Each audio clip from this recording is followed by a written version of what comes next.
Assalamu alaikum warahmatullah. I am Zinat Zaman Lisa. Here I am as a PowerPoint instructor in Sit2Big. Welcome Beginner's Guide to PowerPoint. Today I will discuss about the transition of PowerPoint in Bangla. PowerPoint open করি আমরা প্রথমে by default যে title box দুটি আছে delete করে নিব।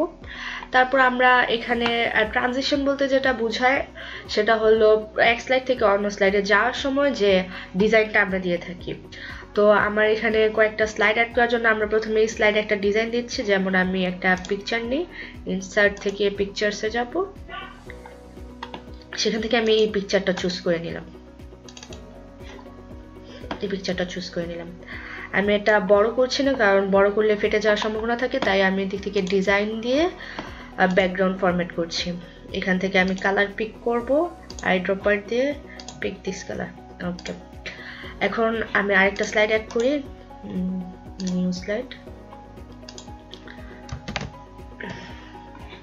এখান থেকে আমি আবার আরেকটা পিকচার অ্যাড করে নিচ্ছি।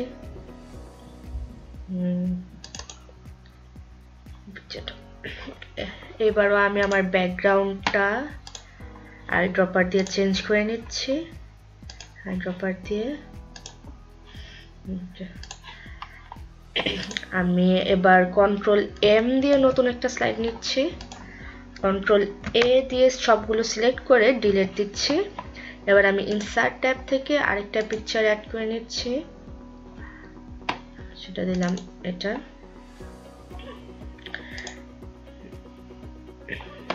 তারপর আমি এখান থেকে নিউ স্লাইড থেকে একটা ব্ল্যাঙ্ক স্লাইড নিচ্ছি।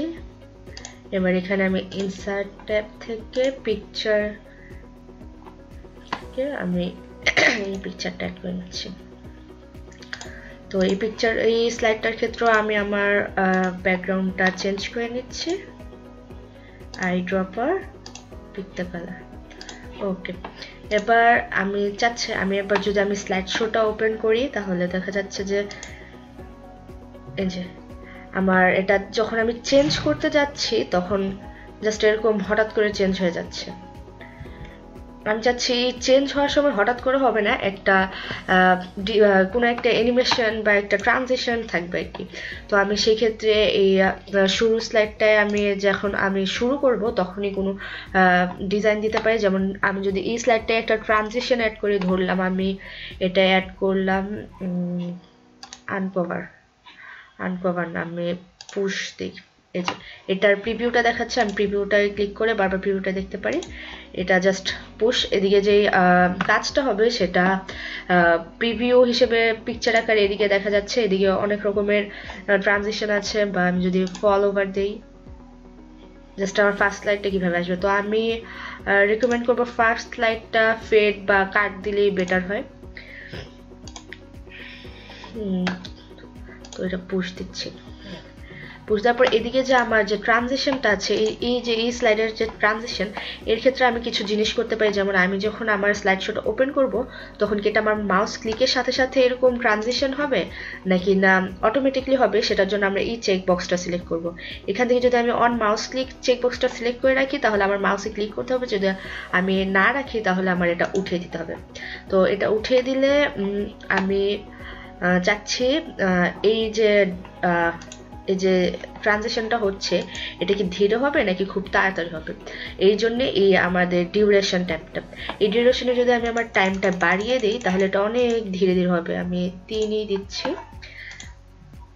যেটা অনেক ধীরে ধীরে আসছে। আর যদি আমি টাইম কমিয়ে দিই তাহলে এটা অনেক তাড়াতাড়ি আসবে, যে মানে এটা বুঝাই যাচ্ছে না এটা যে আসছে, যে এত তাড়াতাড়ি আসছে। তো 1 দিয়ে রাখলাম। এবার আমি চাচ্ছি যে আমি যখন স্লাইডটা এরকম চেঞ্জ হবে, মানে ট্রানজিশনটা হবে, তখন কোনো একটা স্লাইড চেঞ্জের আওয়াজ বা পৃষ্ঠা উল্টানোর আওয়াজ, কোনো একটা আওয়াজ অ্যাড করতে, তাহলে এখান থেকে আমি আওয়াজ অ্যাড করে দিব। আমি যদি আদার সাউন্ডে দিই তাহলে আমি আমার পিসি থেকে আওয়াজ নিয়ে আসতে পারবো, মানে কোনো মিউজিক। আর যদি আমি চাই যে বারবার লুপ হতে থাকবে যতক্ষণ না নেক্সট সাউন্ড আসবে, এরকমও করতে পারবো। তো আমি আপাতত ব্রিজ সাউন্ডটা দিচ্ছি। এবার আমি প্রিভিউ আকারে দেখাই, একটা ব্রিজের একটা সাউন্ড আসছে যখন ট্রানজিশনটা চেঞ্জ হয়েছে।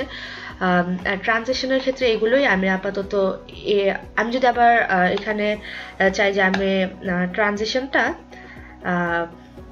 কিছু সময় দেরি করে হবে, মানে আমি যখন স্লাইড শো স্টার্ট করব তখন সঙ্গে সঙ্গে হবে না, কিছু দেরি করে হবে, তখন আমরা এই আফটারের এদিক থেকে টাইমিং সেট করে দিব। যেমন আমি একটু 2 সেকেন্ড দিচ্ছি, তাহলে 2 সেকেন্ড লেট করে ট্রানজিশনটা শুরু হয়েছে এরকম। আর আমি যদি এই সেম ট্রানজিশনটা যদি সবগুলাতে দিয়ে যেতে চাই, বারবার এরকম সিলেক্ট করা ম্যানুয়ালি খুব কষ্টকর হয়ে যায়, তো এটা যদি আমি সবগুলোতে দিয়ে দিতে চাই তাহলে আমরা অ্যাপ্লাই টু অল দিব। এই যখন আমরা ট্রানজিশন দিয়ে দিলাম তখন দেখা যাবে যে আমাদের যে স্লাইডটা আছে স্লাইডের পাশে একটু স্টার চিহ্ন থাকবে, যেটাতে বোঝা যাচ্ছে যে অ্যানিমেশন অ্যাড করা আছে। আমি যদি আবার কন্ট্রোল সেট দিই তাহলে দেখা যাচ্ছে যে এই সবগুলাই নাই। আমি যদি অ্যাপ্লাই টু অল দিই তাহলে এখান থেকে দেখা যাচ্ছে এটাই স্টার আছে, এটাই স্টার আছে, এটাই স্টার আছে, অর্থাৎ সবগুলাতেই আমাদের ট্রানজিশন আছে। আমি এখন এটা কন্ট্রোল জেড দিয়ে আমি এই ব্রিজ সাউন্ড আগে চেঞ্জ করছি, ড্রাম রোল দিচ্ছি, তারপর আমি অ্যাপ্লাই টু অল দিচ্ছি।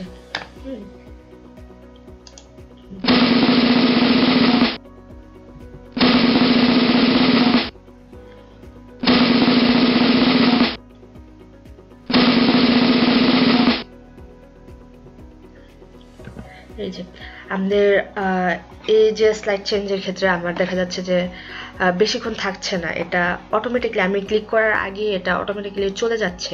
এর কারণটা হলো আমি যে আফটার যে 2 সেকেন্ড সিলেক্ট করেছি, আমি যদি চাই যে না এটা সিলেক্ট থাকবে না, এটা আমি চেকবক্সটা উঠিয়ে দিলাম, তাহলে এটা দেখা যাবে যে এটা অটোমেটিকলি চেঞ্জ হচ্ছে না।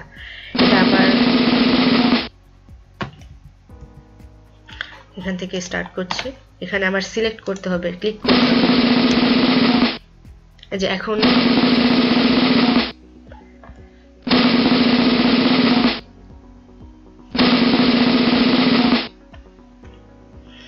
যে এইখানে আমি ক্লিক করার কারণে যে এক স্লাইড থেকে আরেক স্লাইডে গেছে। তো এখানে আরো অনেক রকমের ট্রানজিশন আছে, আমি আরো কয়েকটা দেখাচ্ছি। এই স্লাইডে একটা দেখাচ্ছি, যেমন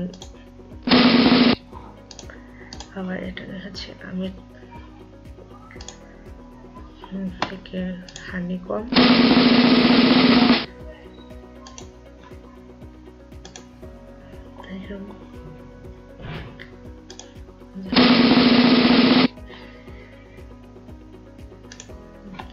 যদি আমি আবার স্লাইড শো দিই,